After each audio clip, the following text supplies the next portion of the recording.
మీరందరూ పెళ్లి చేసుకున్నారా? చేసుకోకపోతే సేవ్ అయ్యారు.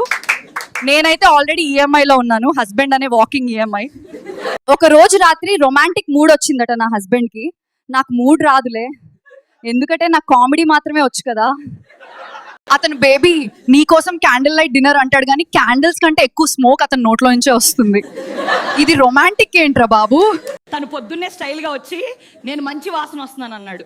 నిజం చెప్పాలంటే వాసన మాత్రమే వచ్చింది, మంచితనం రోడ్డుకి ఎడం వైపున ఎక్కడో వదిలేశాడు. ఒక్కసారి చెప్పా, అయ్యా నువ్వు కుకింగ్ నేర్చుకో అన్న. అతను కాన్ఫిడెన్స్ తో కిచెన్ లోకి వెళ్ళాడు. అతను దోశ చూసి నేను అడిగా, ఇది దోశ ఆ బొగ్గు. ఆ రాత్రి ఫోన్ దాచుకుంటూ చూస్తున్నాడు. నేను అనుకున్నా, అరే ఇది ఎవరి మెసేజెస్? అతను రాత్రంతా చూసింది ఒక్క అమ్మాయి కూడా కాదు, బిర్యానీ వీడియోస్. అబ్బాయిలు అమ్మాయిలు అందరూ ఒకేలా ఉండరు. కొందరు చాలా మంచి వాళ్ళు, కొందరు కొంచెం తక్కువ. ఎప్పుడు ఫిట్నెస్ ఫిట్నెస్ అంటాడు, కానీ ఫ్రిడ్జ్ డోర్ ఓపెన్ చేయడం మాత్రమే అతని వర్కౌట్.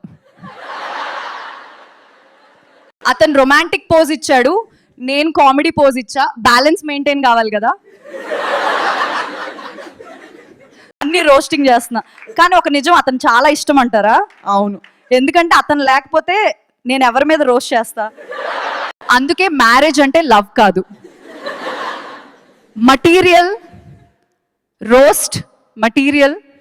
ఇలాంటి మరిన్ని వీడియోస్ కోసం మన ఛానల్ని సబ్స్క్రైబ్ చేసుకోండి.